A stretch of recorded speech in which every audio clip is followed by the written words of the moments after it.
안녕하세요. 황상민 TV 시작하겠습니다. 넘쳐나는 뉴스로 혼란한 시대. 개인도 정부도 언론도 누구도 알려고 하지 않은 진짜 문제를 찾아내기 위해 오늘도 달립니다.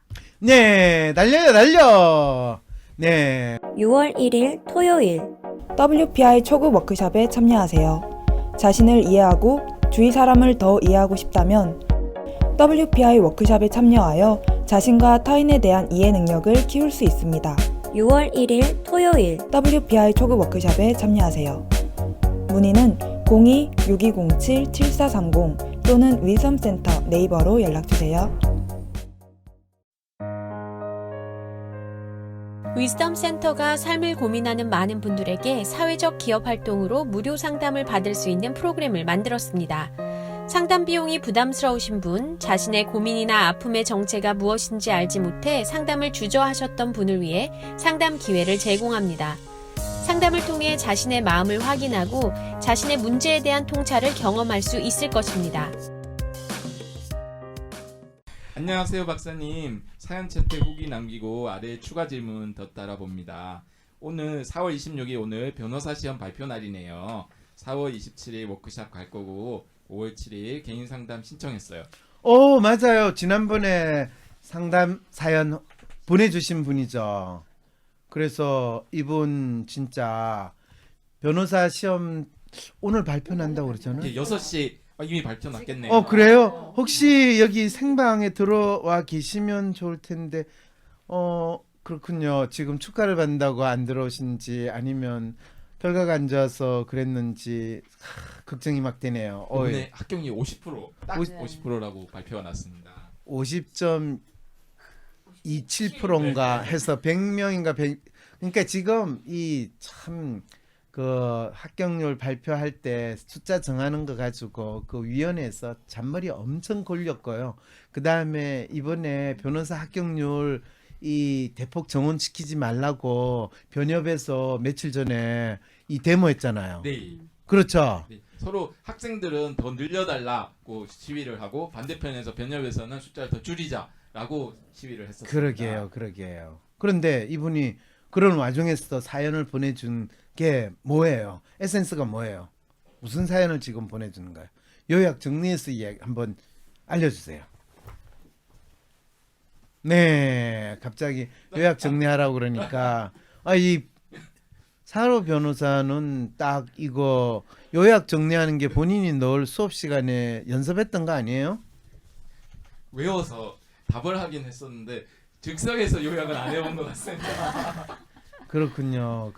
사실은 이분이 지난번에 노인 문제에 대해서 노인 문제를 통해서 새로 변호사 시장을 개척할 수 있지 않느냐 그런 걸 이야기했는데 아니 괜찮아요. 사연 쭉 그 스크롤하면서 올려주세요. 그리고 듣는 분은 그냥 요약할 수 있도록 충분히 올려주시면 돼요. 본인이 읽는다 생각하고 올려주시면 돼요. 그러면 상관없어요. 꼭 읽을 필요가 없거든요. 왜냐하면 그냥 읽으니까 여러분도 이 내용에 별로 신경을 안 쓰고 하니까 어느 분이 요약을 해주거나 그 에센스를 잘 설명을 해주는 게 들어오시는 것 같아요. 개인 사연을 할 때도 그렇고 분명히 개인 사연을 읽어봤을 텐데 계속 엉뚱한 질문을 하는 원인이 뭘까? 여러분들이 멘붕이 오는 것도 있지만은 내용을 들어도 읽어도 머릿속에 안 들어오는 것 같아요. 네. 자, 즉석에서 요약하는 게 힘들대요. 미리 읽으면 요약할 수 있다는 거예요. 네. 그런데 사실은 에센스가 내용이 상당히 긴데 어머님이 아니라 할머니가 이제 요양병원에서 일을 하는 것 때문에 요양병원의 상황에 대해서 알고 노인 문제에 대해서 상황에 대해서 알게 됐는데 에센스는 뭐냐 하면 이분이 참 운이 좋게도 요양보호사 맞죠? 네. 요양보호사분을 참 훌륭한 분을 만나가지고 참 할머니가 진짜 딸보다 더 참 그분한테 잘 보호를 받으셨는데 요양보호사가 너무 요양병원에서 힘들게 일을 하고 또 그 일 자체가 참 힘들고 거친 일이라는 그 생각이 드는데 이분들한테 더 좋은 대우를 해주는 게 필요하지 않겠는가? 어떻게 하면 정부가 더 좋은 대우를 해줄 수 있겠는가? 이런 질문 아니었어요? 예, 맞습니다. 그렇죠. 요양보호사 실태를 알게 되어서 그분들을 도와드리고 싶다. 오, 이거 댓글 다시는 분이 이미 딱 한마디로 정리를 한 거죠. 그럴 때 변호사로서 어떻게 이분을 도와드리면 될까요? 요양보호사가 하루에 일을 하는 데 있어서 얼마 정도의 임금을 받는지 알고 계세요? 잘 모르겠습니다. 그렇죠. 네. 그걸 전혀 알지도 못하는데 뭐 그분을 도와드린다. 뭘로 가지고 도와드릴 수 있겠어요? 저희 뭐 흔히 복가 제도를 만들자 뭐 그렇게 가는 게 일반적인 패턴이고 아니면 힘든 사람 무료로 도와주자 이런 생각도 많이 하고요. 사실은 이 요양보호사 일을 하시는 분이나 아이 돌보미 이런 일을 하시는 분이 맞는데 이분 할머니 요양보호해주는 요양보호사는 정부가 돈을 내는 걸까요? 아니면 가족이 돈을 낼까요? 나는 소심한 사람인 것 같은데. 아니, 어떨 때는 활발하기도 하고. 나도 모르겠는 나의 진짜 마음. 마음을 밖으로 꺼내서 눈으로 볼 수도 없고. 어떻게 해야 진짜 내 마음을 확인할 수 있을까요? 내 마음의 MRI, WPI 검사를 해보세요. WPI는 대한민국 대표 심리학자 황상민 박사님이 10여 년간 연구 개발한 성격과 라이프 스타일의 과학적인 진단 방법입니다. 내 마음을 비춰주는 마음의 거울 WPI. 내가 어떤 사람인지 지금 알아보세요. WPI 검사는 인터넷 검색창에 황상민의 심리연구소를 검색해서 할 수 있습니다. 정부가 돈 보조금을 주고 있는 걸로 알고 있습니다. 이 요양병원에서 요양보호사로 일하시는 분이 정부가 돈을 낸다고요? 그러니까 그 두 가지가 다를 텐데 등급을 받아서 요양병원에 오시는 분들은 우와, 합격하셨대요. 네. 네, 잘하셨어요. 우와, 그럼 한 가지 여쭤보겠어요. 이 할머니 돌봐주는 요양보호사 분은 그분 비용을 국가가 내는 거예요? 아니면 이 가족이 내는 거예요? 저희 장인어른께서 요양병원에 계시다가 이제 돌아가셨는데 네. 등급을 치매 같은 등급을 받으시면 네. 정부에서 지원을 받고 등급을 못 받으면 네. 이 가족들이 돈을 내야 합니다. 그렇죠. 근데 할머니는 등급을 받으셨겠죠. 그러면 이 정부에서 이 소위 말해 임금을 주면 지원금을 얼마를 받을까요? 그분이 이렇게 훌륭하게 잘하시는 분 같은 경우에는 하루에 일당으로 생각하면 일당 얼마를 받으실까요? 그 등급이 낮은 경우에 그냥 몇십만 원 수준이고 그래서 이분들이 별도로 가족들에게 요구를 하는 경우가 많이 있다고 들었습니다. 그렇죠. 그런데 이 할머니를 잘 돌봐주는 이분이 얼마를 받으실까요? 지금 우리 오늘 변호사 합격하신 분 빨리 좀 알려주세요. 사실은 이게 제가 가족한테 받던 정부에서 받던 하루에 10만 원 이상 될까요? 안 될까요? 안 될 것 같습니다. 그렇죠. 결국 요양보호사라는 직업이 이분 보세요. 힘들었을 때 박사님 방송 들으면서 정말 신적으로 도움이 많이 되었어요. 감사합니다. 사람의 마음을 인식하는 순간 마음이 많이 풀렸고 제가 하려고 하는 일이 보이기 시작했어요. 우와, 변호사 시험 합격하고 나서 이 황심소에 보내는 이 합격 통지문이 아니라 이거 뭐라고 그러네? 간증의 시간. 이야, 훌륭하세요, 진짜. 내일도 보실 수 있으세요, 박사님? 뭘 봐요? 샵에 이분을요. 아, 이분. 초보 워크샵에 나오십니다. 아, WPI 워크샵을 통해 가지고 이분이 이제 본격적으로 사람의 마음을 파악하는 그 상황이 되는군요. 나라에서 예. 평일 3시간은 급여를 해주시고 그 칭찬 댓글이 잘 보이는 거는 모든 사람한테 자기 관심이 가는 거에 잘 보이기 마련이에요. 저라고 저 칭찬하는 거를 거부하겠어요? 이상민님, 칭찬하는 글을 좀 많이 올려보세요. 그럼 본인 댓글을 많이 읽어줘요. 네. 자, 그렇죠. 이 나머지는 따로 가족들이 급여를 지불한다는 거죠. 그러니까 국가에서 지불하는 급여와 가족이 지불하는 급여인데 그걸 다 합하면 한 달에 300, 400, 500 될까요? 안 될까요? 300도 안 될 것 같습니다. 300도 안 될 것 같아. 그러면 그분들을 우리가 뭐 한 500대는 이 직업으로 하자고 법 제도를 만들면 어떤 일이 벌어질까요? 누구나 그거 하고 싶어 할 것 같은데요. 그렇죠. 네. 그러면 그 누구나 하시는 분이 진짜 그거를 잘하려고 노력할까요? 안 할까요? 돈을 많이 받으려면 그 자리에 꼭 있어야 되니까 잘 하려고 하지 않을까요? 그렇죠. 네. 이제 이 상황이 벌어지는 거예요. 언젠가 방송에서 했던 아이 돌봄이, 국가에서 보내는 아이 돌봄이 한 달에 본인이 거의 최저임금 수준으로 받을 거거든요. 150만 원. 그럴 때 자기가 하는 일에 있어서 자부심을 느끼는가? 교사를 해도 자기가 하는 일에 자부심을 느끼고 그걸 잘하겠다라고 생각을 안 하는 나라에서, 공무원을 해도 자기가 하는 일에 있어 자부심을 느끼고 잘하겠다라는 것을 생각하기 힘든 나라에서, 교사나 공무원보다 훨씬 월급을 적은 걸 받는 사람한테 당신이 거기에 어려운 환경을 참고 견디면서 일을 잘하시오라고 요청하는 상황이 되는 거는 참 쉽지 않다는 걸 알겠죠.